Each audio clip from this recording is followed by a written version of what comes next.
Welcome to the Renegade Report. I'm Jonathan. And Ramon is present, and we often forget to say this, Jonathan. But We do. Our lovely studio here. We are live from Vodcast TV in Rosebank Mall. That's right. And I think everyone should come check it out if they have the chance. Sure. And there's a promo thing that gets played at the beginning or the end of the podcast, but which gives you a bit more information. But yeah, this you can come and make your own podcasts, do your own YouTube stuff if you want. Everything is set up for you. Just come here and be interesting. Yeah, and it's hard for most people. Those of you who've been listening for a long time will know the quality is really good. Video quality, audio quality, so yeah. And we're allowed to vape too. Well, I am. You're allowed to vape, yes. But I have an independent risk factor. That's quite correct. So yes, Vodcast TV, thank you for hosting us once again, and we apologize for not saying so in the previous ones. Yeah. But we will from now on. So Jonathan, there's not much to talk about in the world. No, nothing happening. It's a booming market. Nothing no one's dying from viruses. No, nothing's going on. It's la bonne époque, as they say in French. So I'm not too sure what you wish to discuss today. No, it's really nothing to talk about, except for this giant pandemic. Now, finally, the World Health Organization has called it a pandemic. Like 2 weeks too late, in my opinion. But anyway, yeah, it's a good start. Why do you think it's a good start? Why do you think it matters? I think they were calling it an epidemic before, right? Yes. And why does it matter that they call it? The real question is so the base of that question is, why do you think it matters to the average person what the World Health Organization says? No, it doesn't at all. But people do trust these international bodies that are supposed to protect us from everything. Yeah. And generally, like for example, Tom Hanks has got the coronavirus as of today, I think. Is it him or his wife? Both. It's both of them. Both of them. Sure. And now that will be like the biggest shock to more people than 600 dead in Italy of the coronavirus. So the way we perceive things matters here, and if the World Health Organization says it's a pandemic, the people take a bit more notice of it. Yeah, okay. I hope that that's true. I think the World Health Organization can be quite poor at communication, and because they also tend to manage all health. So they focus in a lot of areas. They're weak in certain areas. So, for example, on the disease stuff, I prefer to follow other organizations. But sure, I get where you're coming from. I need to say that nothing I say in this podcast is definitive medical advice, because we have some really ugly trolls out there who love to listen to the show but also love to hate on me. So this is not definitive medical advice. Please, if you're worried about your health, go see your doctor and follow the local authorities' advice. There you go. Everything else is my opinion, which I'm allowed to have. Indeed.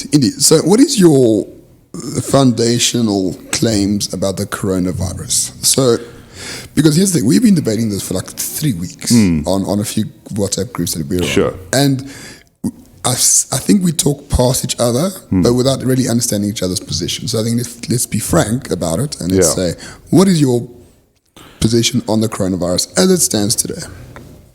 Well, I think I need to address as it stands today and as things that I've said, which people are somewhat critical of me, and in some instances they're correct, and in others I think they're misunderstanding what I'm either trying to say or misunderstanding the long-term view.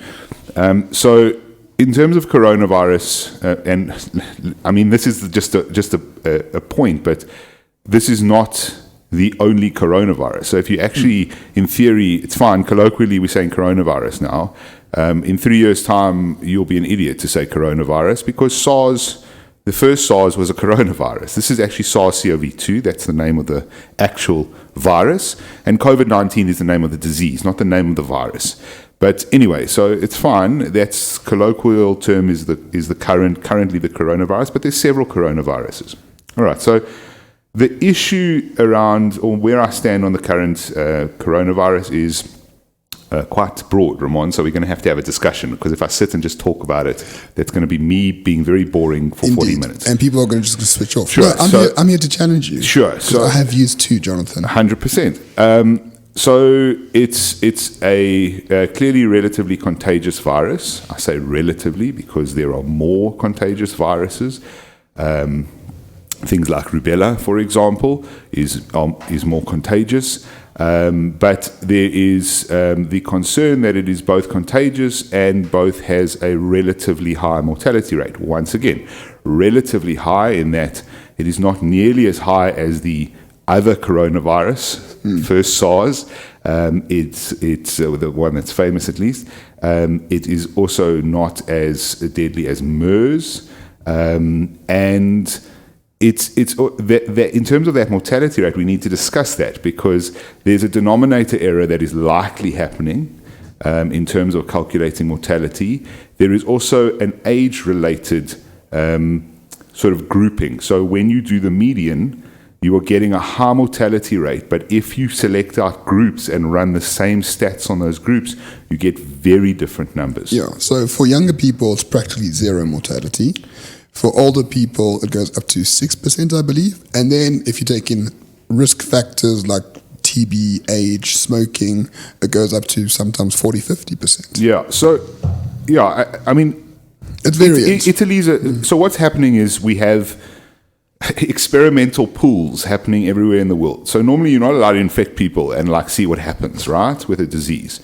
So the epidemiologists, the public health people, the people that the virologists are, in a way, I don't mean to say they're enjoying this, but in a way the data, they would love the data that this creates because it creates an experimental model and they can, as long as they're paying attention, which everyone now is, and it's quite astonishing the amount of stuff that's been published in journals and high-level journals to the point that you could argue that there's sort of academic camping going on. In other words, write an article that says coronavirus in it, guarantee your name in a journal. Journal guarantees more people read their journal, which increases their impact factor. So I think there is a little bit of that going on. So is this clickbait academia? I'm shocked. I think so. I think there's an element of that. I do think a lot of the articles are helpful because people are like, we know nothing about this particular virus and its course and its clinical progression and all the rest of it. So we do need information. And I think some of the data that's been published is useful, but I do think some of the data is also like, okay, jumping on the bandwagon. You just told me, yeah. I mean, there was a publication. I made a joke on Twitter that if I submitted an article saying how anaesthetists should approach coronavirus, I would be published. And 6 days later, in the leading anesthetic journal in the world, they published an article which basically, it didn't have the same title, but it was exactly the same thing. It was something like how anaesthetists should deal with patients who have coronavirus, or something to that effect.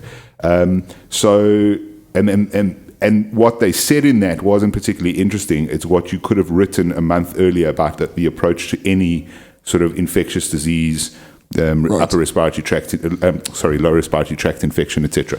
So there's a lot of that going on in terms of your risk. So yes, in somewhere like Italy, the death, the mortality rate seems to be somewhere around 6%.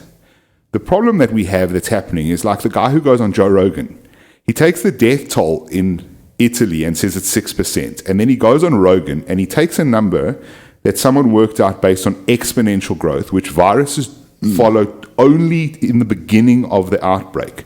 And this was my point around plateaus, which I want to get to. But so he takes the 6% and then he applies the 6% to America. He goes, okay, this number of people are going to be infected based on their exponential growth, and 6% of those are going to die. It's not just a hypothesis. So he's not saying it certainly will be this rate. So it could be this rate. So the problem is when people appear on any platform and media platform and they say, I am an infectious disease expert. It's like me appearing here. Like, some people will listen to what I say, and especially if I'm alarmist, people will be like, shit, and if they trust what I say, they've listened to the show for 4 years, and they're like, Jonathan seems to be a solid guy, decent doctor, maybe he's right.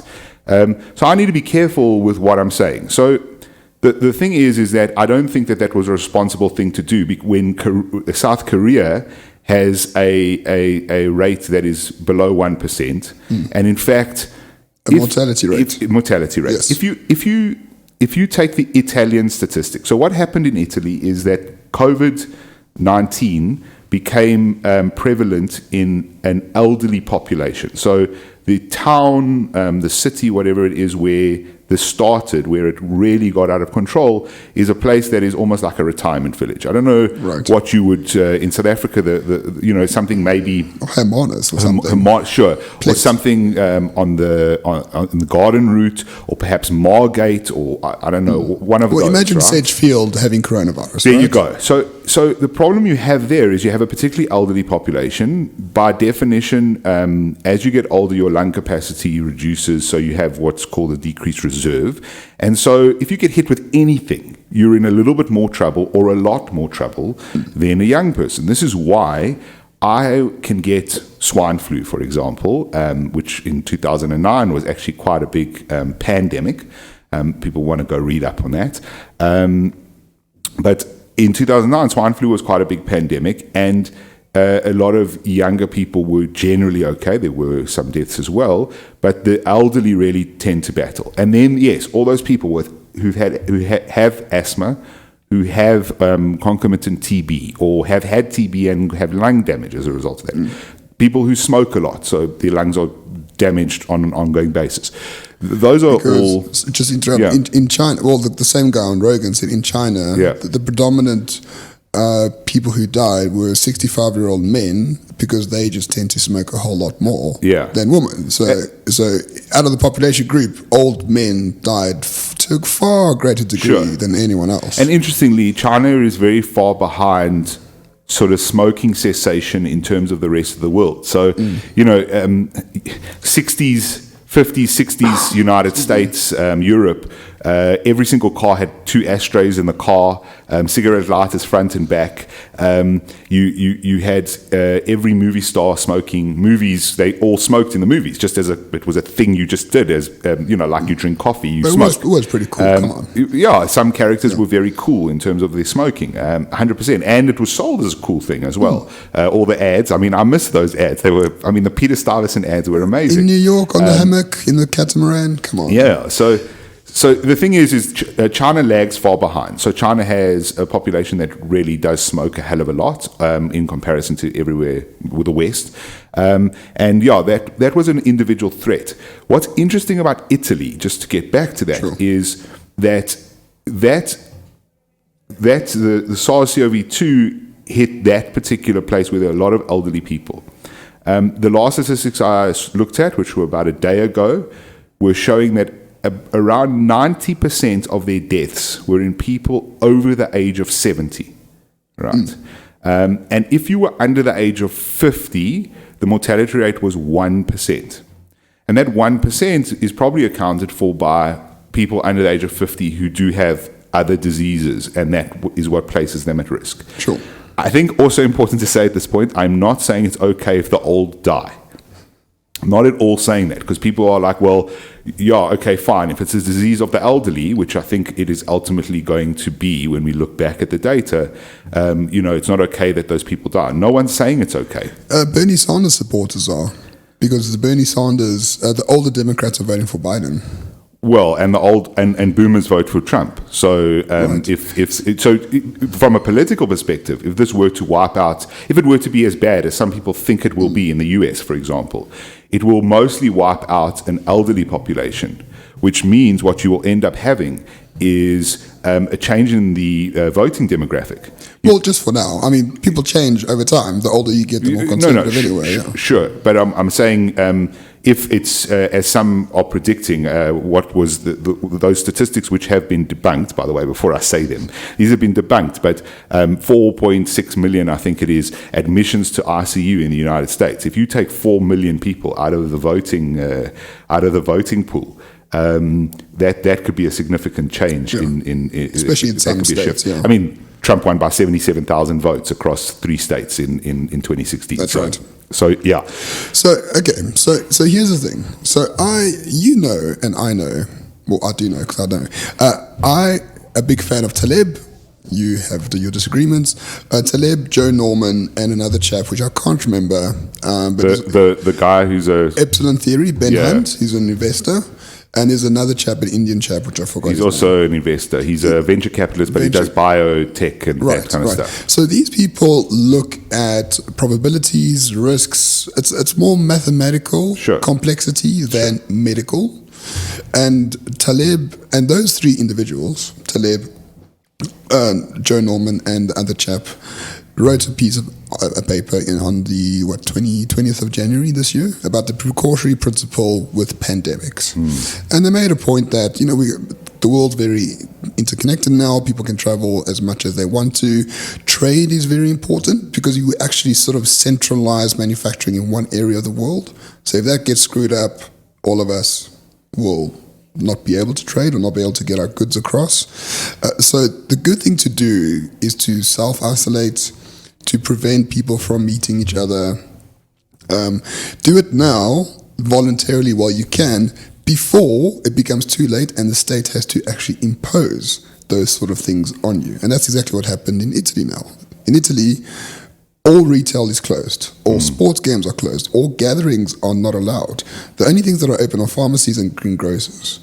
Across the whole of Italy, whereas we know the virus is contained relatively in the north of the country. So their argument seems to stand quite well, that if you take precautions now, not panic, precautions, you might mitigate the risk factors later where the precautions will have to be imposed on you through fiat, state violence.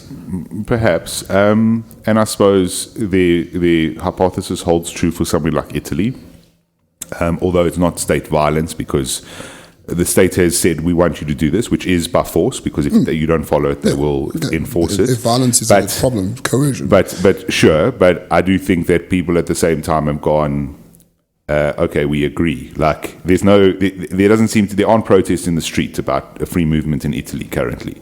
And there are no protests, I assume, going to be happening in Europe because Trump has just banned all European travel into the United States.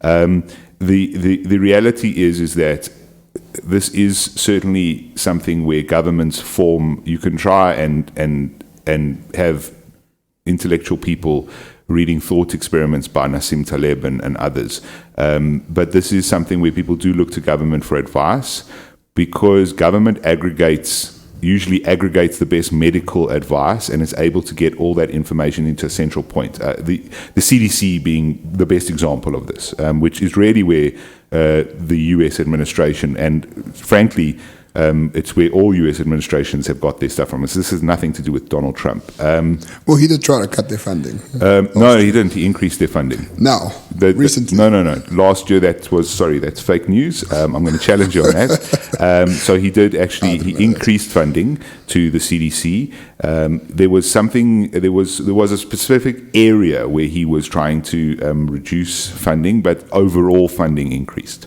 Okay, but so look, in terms of that, the question really from my side is, if they turn around, they're unfalsifiable. A lot of these guys are making unfalsifiable arguments. Sorry, I don't know why this is still going off, and I put it completely on silent. So they've made unfalsifiable arguments, and this is a huge red flag for me. Like, none of the stuff I say cannot be proven wrong. Just to interrupt, I don't think they're trying to make a scientific argument. They're just looking at Taleb definitely. They're just looking at fatal risks. And that other guy you're talking about, I think he's Bajal or something like that. I went to his Twitter feed because someone else was having this discussion with me, and one of the first tweets I scrolled down to was like, look, we might as well do all of these things I say because no harm if we don't. And that's an unfalsifiable argument, okay?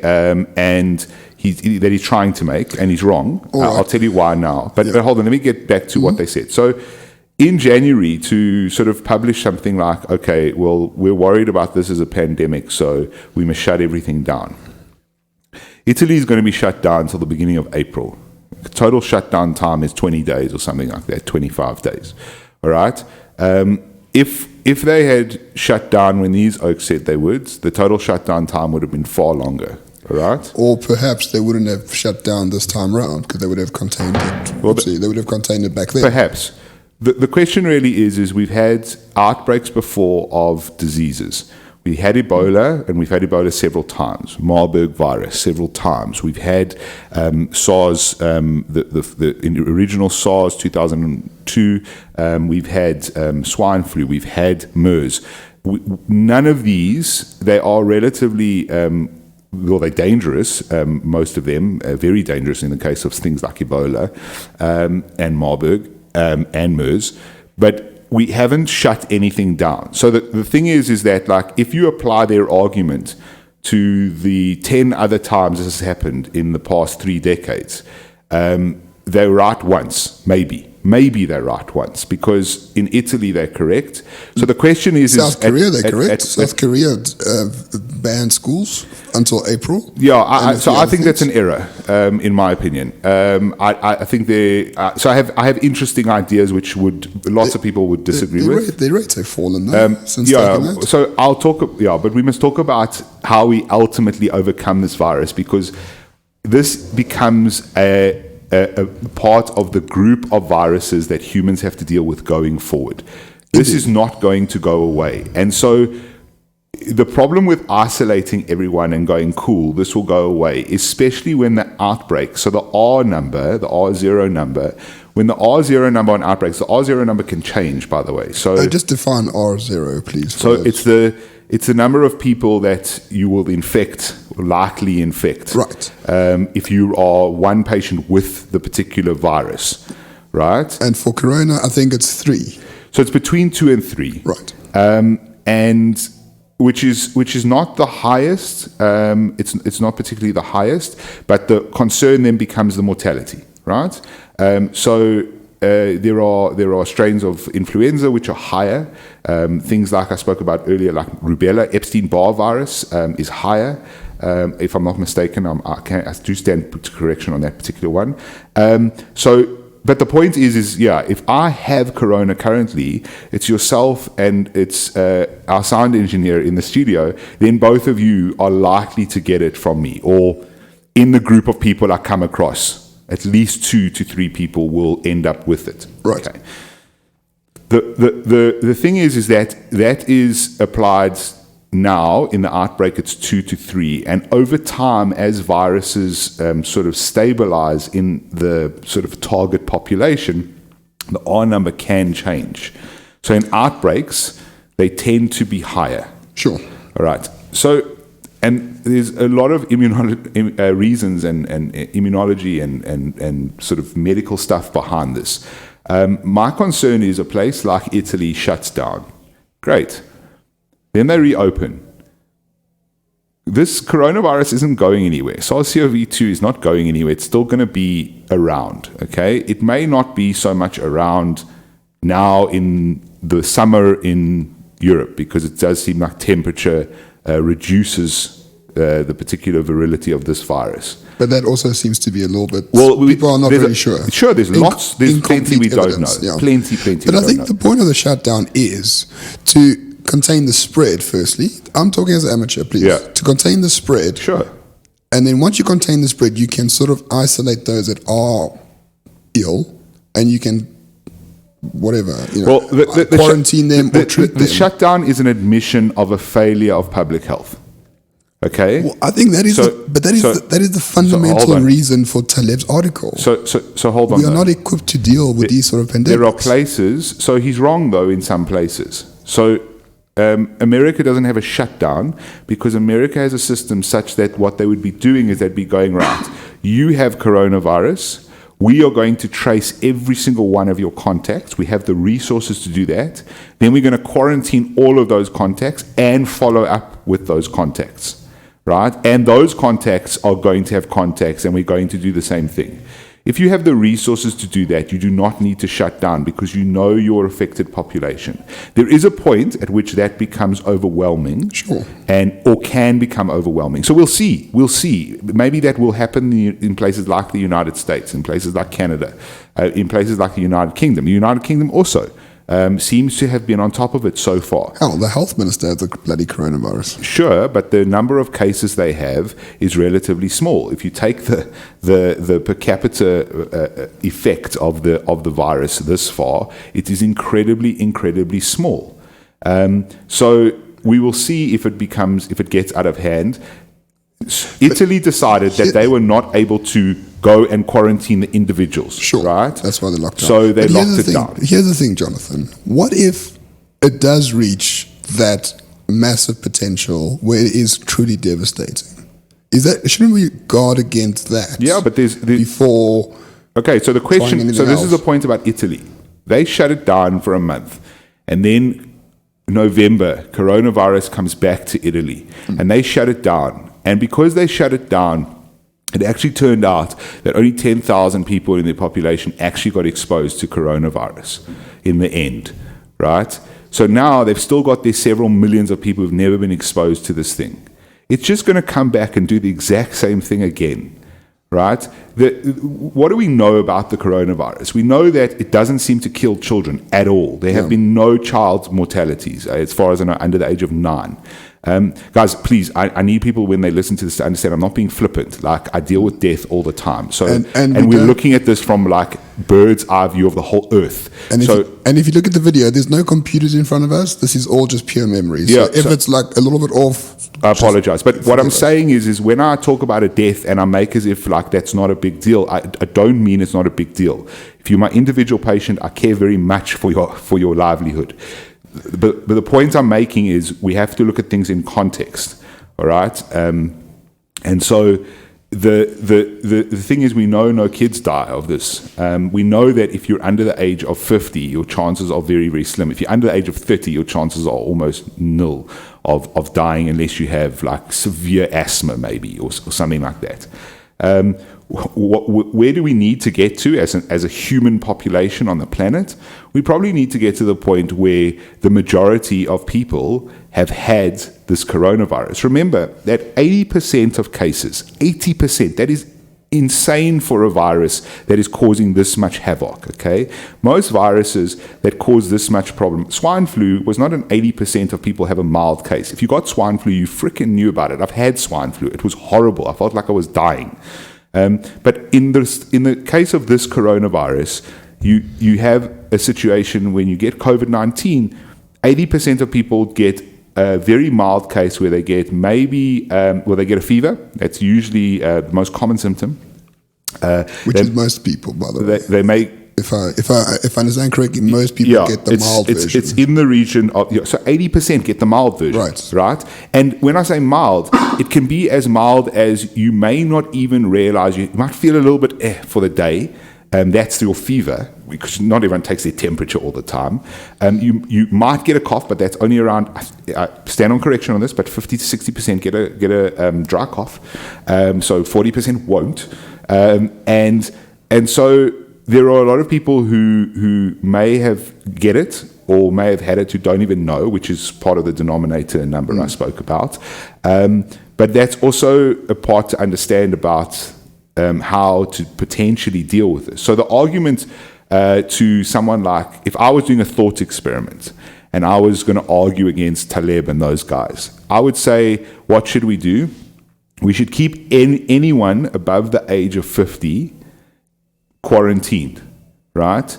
They should not come into contact with anyone who hasn't been quarantined. So, I mean, this is genuine advice to people. I'm not going to see my parents for the next 6 weeks probably in this country because we're going to have a rise in cases. I never said we weren't going to have a rise in cases. I said there was going to be a rise, then a plateau, and then it will disappear. That's the plateau was a little. We'll get to the plateau. No, I've still got 2 weeks left on my prediction. But anyway, and I'm going to be wrong, but we can talk about it just now. The point is if you're doing the thought experiment, who should we want to get the disease? We should want all the kids basically to get it because nothing will happen to them. Okay, they'll feel a little bit shitty.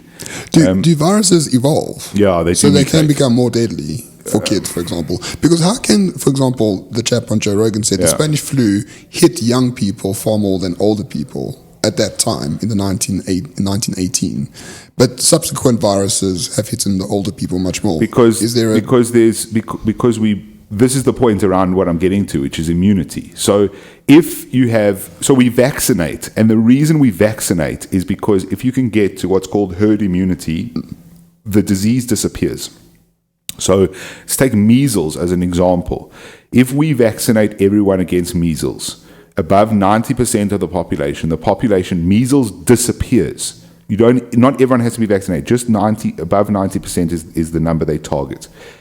The minute you get anti-vaxxers losing their minds and not vaccinating their children, you drop below that 90%, and so their children, and even the ones who have been vaccinated, because not all the vaccines take, essentially, can then open it up, and suddenly you get cases. And that's what we've seen over the past decade with anti-vaxxing and that kind of thing, and can be displayed in countries that don't have good vaccination programs. Yeah, I think an English kid went to Costa Rica on holiday or something. Yeah.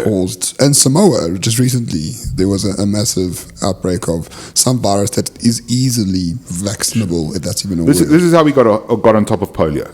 This is how we got on top of polio. We developed a vaccine, and then we gave enough of the population the vaccine that polio was unable to infect anyone, and so it dies out. And that's the thing. We would get polio back if we stopped vaccinating. That's how it would work. And as sort of the immune population started to die out, it would rise. Right. So back to your point. So if we wanted, so what about that thought experiment where you said, okay, so everyone over 50 should be quarantined? So the thought experiment is everyone over 50 gets quarantined, because in Italy we're seeing that the death rate. So if you get it and you're over 70, your risk of death is 44%.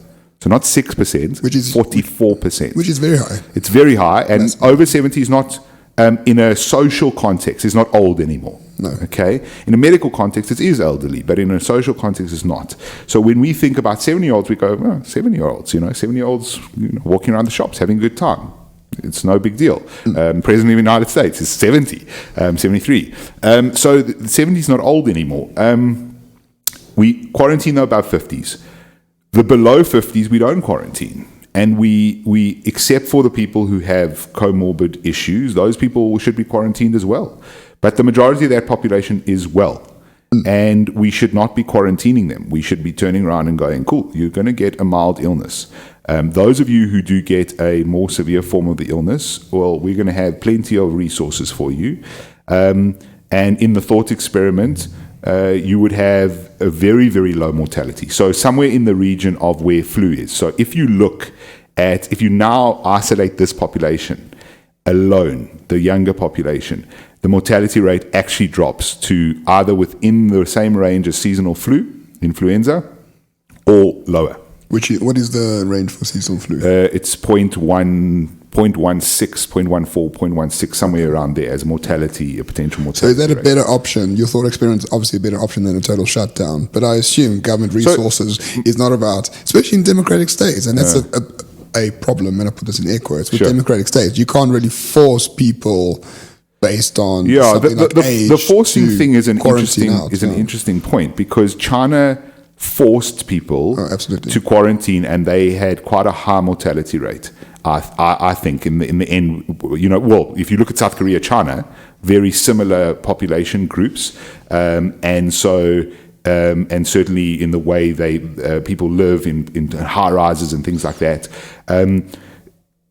South Korea managed it in a democratic sort of fashion, relatively speaking, as far as you can be democratic in a shutdown. Well, I think once you just reduce public services. But China welded people into their buildings. Yes. And so people who were sick were not able to seek help. And that amazing hospital that they built in 10 days, most people saw the aerial view of the hospital being built. And we're like, wow, that's amazing. And I even was like, wow, that's amazing. But I did caveat that at the time by saying, but what does it look like on the inside? Because, I know from South African context, you can build hospitals. If you don't pipe oxygen into them, it's not a hospital. If you don't pipe suction into them, it's not a hospital. So when you looked on the inside of that hospital, it was basically containers and drywall and just giant areas where they would just put stretchers. Barracks. Exactly. And there wasn't any actual, there weren't many medical devices, and there weren't actually access to any kind of real healthcare. So China killed people by welding them into their buildings. Some of those people would have got properly sick, but wouldn't have been able to seek healthcare. And so they would have just died. And that's one way to contain the virus, because you die in your bed at home. The virus dies along with you. Yeah. And we're not condoning that. No, I'm just saying that was China's approach, and I think it was an incorrect approach and the wrong way to go. Yeah, but it's in terms of the thought experiment, that would be a better thought experiment, because long-term COVID, SARS-CoV-2 is not going anywhere. We're going to suffer with COVID-19 forever, or Wuhan virus, as the Americans are calling it. It's racist when Donald Trump called it the Wuhan virus. But not when the New York Times But does. but the New York Times said it's racist, and 2 weeks later they call it the Wuhan virus. It's weird how you want to use There's lots an of illness viruses. to bash. There's lots of viruses named after people. There's lots of viruses named after places. There's bacteria that are named after places where they're discovered or where the outbreak originally starts. I think this argument is so dumb. If you want to call it the Wuhan virus, no, we're not interested whatever. in that. So, Jonathan Witt, you have, let's say, a modicum of power. If you had to, is there anything happening now that could be done better? Let's talk about democratic states, because that's what we prefer, right? Italy, you say that's a failure of public policy, public health policy. A lockdown is a failure. I think when you get to the point of lockdown, you've admitted failure of your public health system. Mm-hmm. So, people need to understand what I'm saying about public health. So there are doctors who specialize in public health. Generally, I'm not a big fan of them because they rule by collective. So these are the people who come up with sugar tax, for example. And with the NHI and any health legislation comes usually out of public health, and often it's people are quite ideological, and in the current status in the world, public health people are very ideological to the left.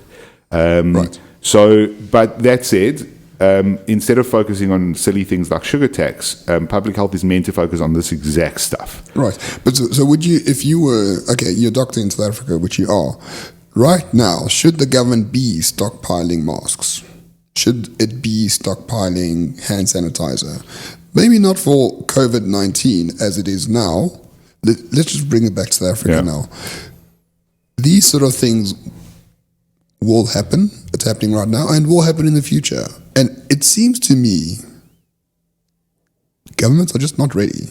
Like there's something, we can fund the military with billions and get new aircraft carriers whenever we want to. But for public health, people are like, there's a thin edge of the wedge, and they're just not ready for like a proper black swan event.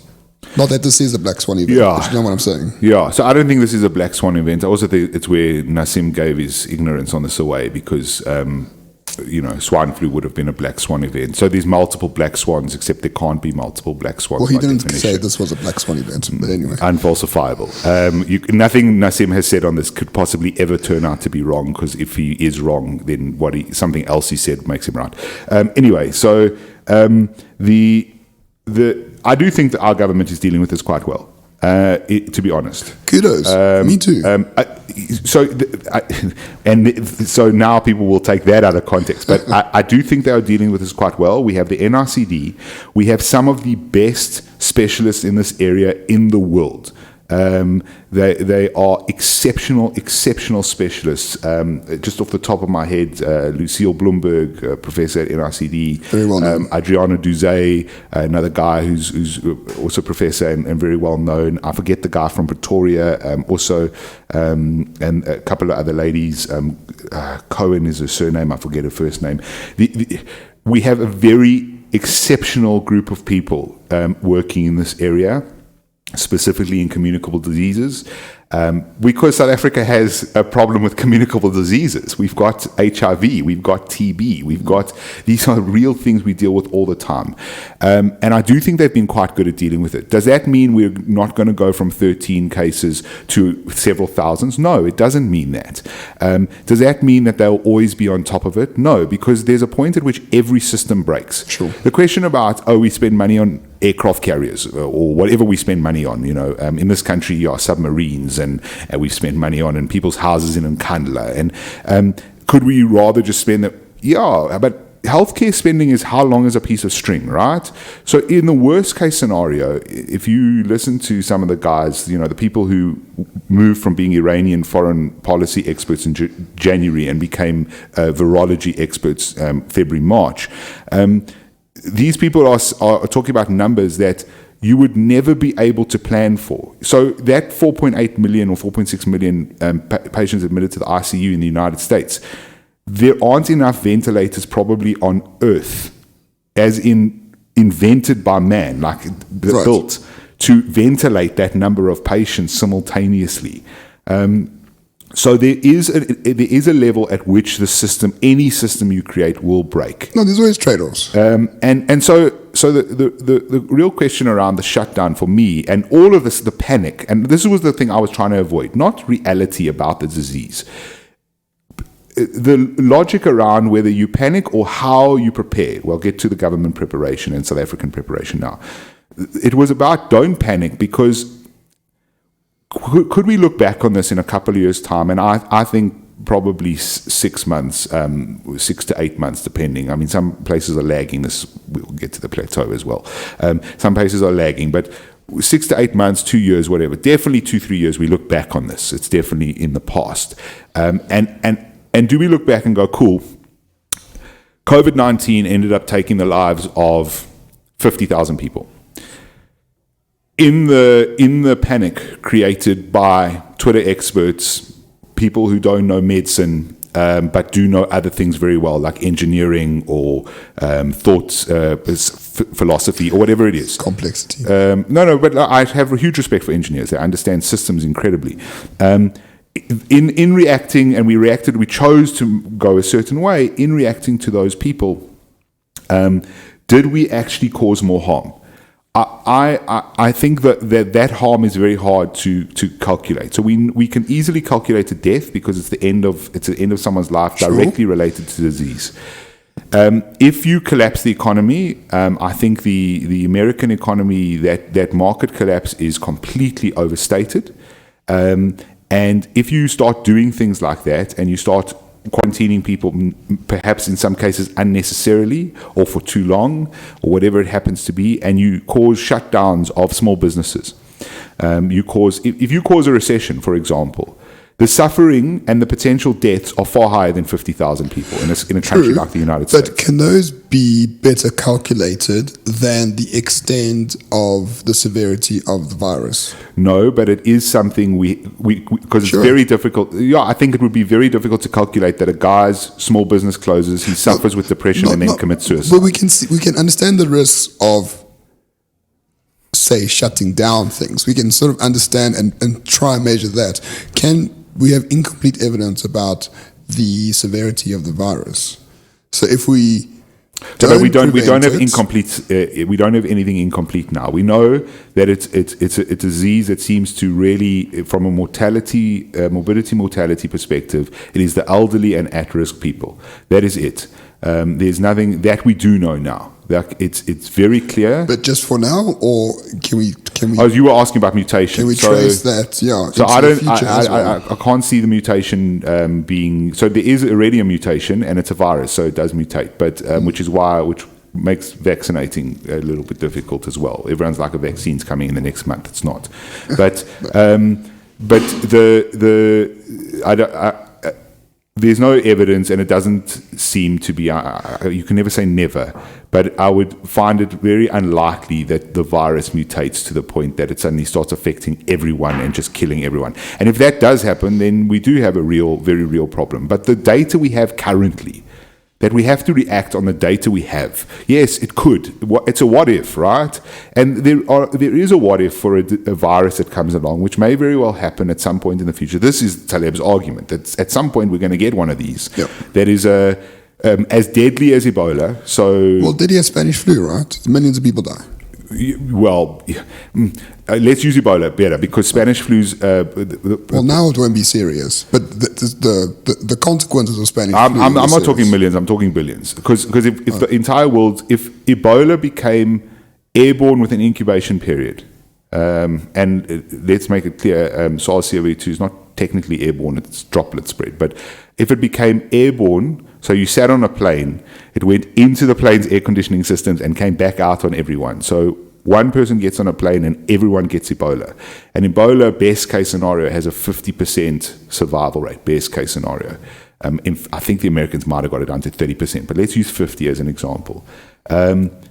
That's you half the end world's up with population. half the world's population dying. That is beyond catastrophic, obviously. And I'm not saying that couldn't happen, but the data we have is what we have to deal with, not the what ifs. For this particular virus. For now, yeah. And so SARS-CoV-2 is a virus that we know affects the elderly, and that's how we should start reacting to it in the appropriate fashion. In terms of the South African government, to the best of my knowledge, they are stockpiling or have ordered extra masks. Those masks are not for people.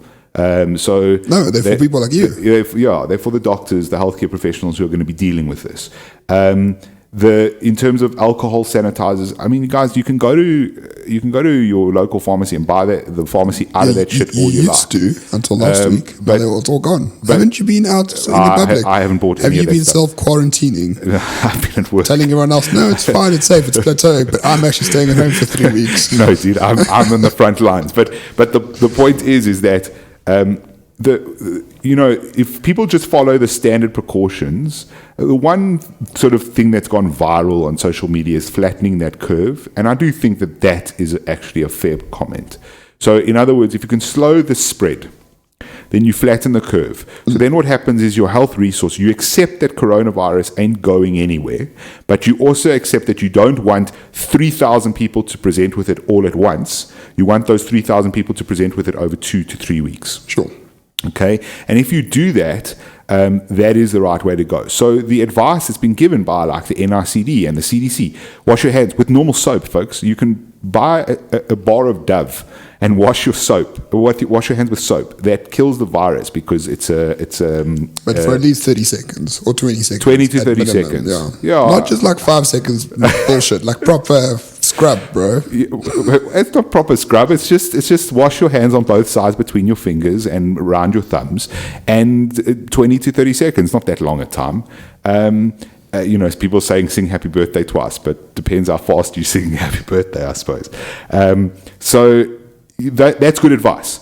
I think not shaking people's hands and not hugging and those sort of close contact, at least in this phase of a pandemic, is good advice. I think that's excellent advice. That will just slow the spread. So that will not stop coronavirus. What about preventing, say, massive church services or soccer games with fans or huge public gatherings, something like that? So perhaps reasonable, once again, within context. So, for myself, I wouldn't want to go. Sure. Not that I go to a soccer match. So you're going to self remove. And that's what I'm saying. Yeah. Like the precautionary principle is, let me just do it myself now. Everyone should do it themselves. Yeah. Before 3 months' time, we've got 10 million people with bloody coronavirus in South Africa, and the state imposes it on us. That's like the argument. Yeah, I mean, I think so. A soccer match is interesting because I think the average person attending a soccer match is going to be young. So that's true. Not rugby matches. All the but the argument would then be okay. But the young people then go home and they live with elderly people. So that would be. The thing to be concerned about. Look, we've got a big problem in terms of spread in South Africa. If it becomes a epidemic here, which it isn't yet, but it in my opinion, probably will become, we've got a big problem. The majority of people use taxis to get to work. Yeah. Everyone, and there's not a lot of space in a taxi. Everyone's sitting right, you're meant to be 0.5 meters from a person. So I'm perfectly fine from you right now. If you had coronavirus, that'd probably be okay. So you saying cyclists will be okay? Damn it. Well, if you stay wide of the rider, but in that case, I would say you drive as close to the rider as you possibly can. It's a joke. I actually came across him this morning on the way to CrossFit. 40 of them. Yeah. 2 lanes of Jan Smuts Avenue. Sure. And when I hooted, I'm the arsehole. Of course you are. I was crosser. Of course you are. My workout could be beating up cyclists, but I got a proper workout to go to. But anyway, so cyclists are safe, unfortunately. Yeah. Look, the other thing that's concerning about South Africa is we don't know. So there's a lot of people making shit up. We do not know what is going to happen given that we have an immunocompromised population. That's what I wanted to get to. The risk profile of the population seems to be quite high. So, I don't know if I'm using those terms well, so excuse me if it's not correct. No, that's fine. I don't think there's anything wrong with what you said there. We just don't know if having, for example, HIV, so a large percentage of our population, up to 20% of our population has HIV. It's several millions of people, tens, in fact. So the problem is we don't know. We don't know if it's going to cause a problem. What we may have as an advantage is that we have the largest ARV program in the world. And those are antiviral drugs, which don't particularly seem to work directly against coronavirus, but one of the drugs in there is called the protease inhibitor, and protease inhibitors do seem to slow down coronavirus or stop it a little bit. I've read one paper on this, which sort of intimated, but they aren't sure. Neither am I. Sure. So we don't know. We really don't know. And so there is a risk. Ladies and gentlemen, Jonathan Wood does not know something. This is a momentous occasion on the Renegade Report. He has admitted doubt. I have. I also don't know anything about Russian ballet. Throughout this whole, just throughout this whole episode, you've been really illuminating, even for me. So please, but expressing doubt is like the first time in a long time, Jonathan. I'm very proud of you. So the thing is that, look, it's not that we're not concerned. It's that we will have to. It's kind of cross the bridge when you get there. I think as I've said, the NRCD are giving good advice. The government is listening to them. As Willem Kesey stood up in Parliament, and I had to agree with him about it was a few weeks back, so what he said then wasn't as relevant now. But they've reacted well. They've reacted well.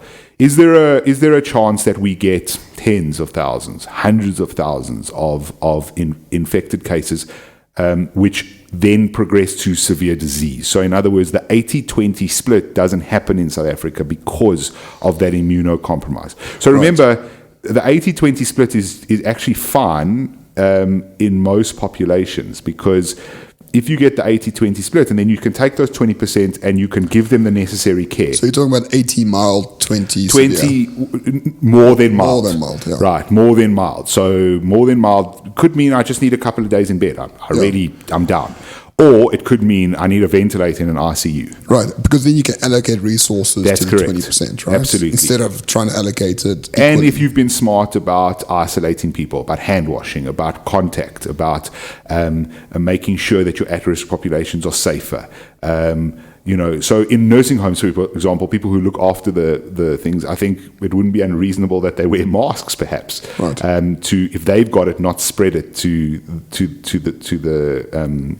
the elderly. That might be something that could be argued. Yeah, or people of a church, which generally tend to be older people. Yeah, perhaps that's something that hasn't been recommended yet. But I'm just saying, masks are not recommended for the general public.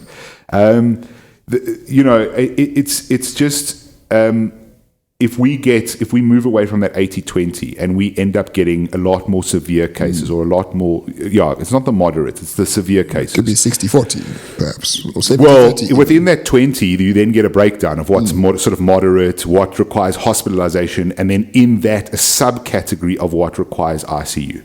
And it's the category that requires ICU, because when you require ICU, you then require such specialized care that you quickly overwhelm those resources. And the truth be told is, people are sending me threads from Italian physicians and anesthesiologists who are saying, our resources are overwhelmed and we have to start allocating resources according to age and health and, background history and whatever. And I'm sort of like, I am sorry that is happening to the Italians. But isn't that an ordinary thing? Yes. So my wife's a doctor. She's like, there's limited resources. You allocate it to those where it's most effective. So we actually have a constitutional court case on this. There was a guy who took the Department of Health to court. For dialysis. Subramani. Yes. That was the second case I ever learned about in law school. So he said, you have to provide me with dialysis. I think he had a diabetic nephropathy, and he didn't have good renal function, and he didn't have access to private dialysis, or paid private dialysis, put it that way. And he wanted the state to provide him with dialysis. And basically the ruling was that in a resource deplete environment, the resources need to be allocated appropriately. Not everyone can have everything. And so I think what's happening in Italy at the moment is, and remember, it's very like eye of the storm type of stuff, because if you're a physician in the middle of that town, you're like, there are 300 patients and 30 beds in my hospital. I mean, of course you're overwhelmed. 3,000 patients and 300 beds. Of course you're overwhelmed. But if you drive 2 hours down the road, there's a hospital that's perfectly coping just fine. And I feel for these people, but we are also, this is kind of a day-to-day in South Africa. I wish people cared as much every day as they do worry about this. Go to Baragwanath on a Saturday night. Yeah, I can't talk specific hospitals, but I can tell you that we resource allocate in the South African healthcare system all the time, be it ICU beds and ventilators, be it surgery. We know this. I mean, there's been many times where joint replacement surgery. In fact, our friends at 702 have gone on this crusade many times about joint replacements. People waiting 3 years or whatever it is for a knee replacement. That's resource allocation, folks, because a joint replacement takes 2 to 3 hours of theatre time. And so there's only so many theatres and only so many surgeons and only so much time. And it's debilitating for the person, but it's not life-threatening. Like if you have 40 car crashes a day, for example, or victims coming, if a taxi collides and there's 40 patients, or quickly overwhelm the system. Yeah. I've been involved in the response to several train accidents, for example. And that overwhelms a healthcare system, even a good healthcare system. You talk about Baragwanath, very good trauma department, very good approach to all of those things. Many specialists, experts, world experts. But, you can overwhelm that system. It's possible. Guys, buffets can run out of food if there's too many people. It's not, what's happening in Italy is tragic, but it happens in South Africa every day. And it's not like for like, but it's just talking about... It's not saying it's good either. But it's the trade-offs. Yeah. Life is full of trade-offs. So this is my point about the potential economic damages taking place around Corona, which looks like a good idea now, and it's sort of like, I feel like there's no middle road. I feel like it's like either we don't do anything, we don't panic because Corona, who cares about it, right? Or we completely go to like all conferences are cancelled, nobody on aeroplanes, nothing. And I do feel like there could be a middle road somewhere in there. Well, I think companies and people need to take that decision for themselves. So like Google said, our employees in US, Europe, India work from home for the next month, I think it is. Twitter, same thing. Facebook, same thing. Microsoft also, depending on where they are. Those sort of things are voluntarily done, but they are very unique to, tech giants where employees can work from really wherever they want to. But if you have a factory in the middle of Springs that manufactures furniture, you can't work remotely. And if you do take a month off, you are going to collapse and fall. As a business. Yeah. So, I mean, people have to be pragmatic about it, but I'd rather let localized people make that decision first for themselves to hopefully reduce transmission, rather than do nothing. I hear you. And then in 3 months' time, the government comes in and imposes on you, and then you're screwed anyway. Some of the point is just about risk assessment, which is that individuals can be very poor at managing their own risk because they're unable to see what that risk truly is. So, for example, in South Africa, most people are not concerned currently, right? We've got very few cases. Nobody really knows anyone, for the most part, with coronavirus. Everyone's fine, and so people are going about their lives. There may come a point, I don't want to say will, but there may come a point where people get to the individual panic point because they view their risk. So someone who still knows no one with coronavirus will not change their behavior, but someone who suddenly knows 3 people with coronavirus may very well change their risk behavior. And that's where government can be useful, because they have the bird's eye view of what is happening everywhere and why we aren't quarantining yet, or why we aren't taking specific measures yet. So I do think that needs to be also understood. you hear a noise at night, you maybe panic, but actually it's just a branch falling from a tree or something. But someone watching the whole suburb might have known that. You wouldn't have known that in your house, so you out there with your weapons or whatever it is. Yeah. Just want to talk about the plateau thing, which was the criticism. 3 minutes. I know. We're down on time, so sorry about this if I didn't get to the rest of any questions or queries. So I think I posted a tweet that people are very upset about, in which I said there's another tweet they haven't picked up on, which they can also be upset about if they want. I said that we were going to die of World War III in January, coronavirus in February, and then who knows for March, April, May, June, July, and then November we're going to die from the American election. So obviously coronavirus fills in March then, and probably a little bit of April. I made a point about how the disease would likely plateau and then decline. I had said 4 weeks from beginning of March, so basically I have until the end of the month, I think. I think the tweet was from February, but anyway. So with that, there were two of them. The one was referring to China. And if you look at China, China is currently actually in decline. So they hit plateau, I think around about the time when I said they would, and they're now in decline. It does seem to be that I'm somewhat off on the timeline, so cool if it makes you excited that I was off a couple of weeks. But the general trend is correct. So what happens is you get this, and there's that website, I don't know who's running that website, Worldometers or something, and it's, you can see all the coronavirus cases and you can go and see them by country. And then they plot it against the graph. And they've got both linear and logarithmic graphs. But if you look at what happens on the various graphs, you will see that you initially get a rise as the number of cases go from 1 to 2 to 13 to 20 to 80 to 100, etc. And you get this steep rise. So it goes viral. It goes viral, yes. And then it hits a plateau where either because of behavior, but also because this is about the R number, right? As it has infected a certain number of people in that specific community, it doesn't reinfect those people. So your numbers kind of plateau at some point. All viruses follow this. Certainly all outbreaks do. And then obviously as those people have all had it, and you with some public health measures you decrease spread, it then declines. Right. So this is Chewbacca Mum. Do you remember Chewbacca Mum? That's a woman who wore a Chewbacca mask. Chewbacca mask. Yes, it's hilarious. I laughed my head off. She laughed her head off, and that thing went viral. Yeah. And at the peak of virility, no, that's the wrong word. Anyway, at the peak of infection, she goes on Ellen and Oprah and Good Morning America.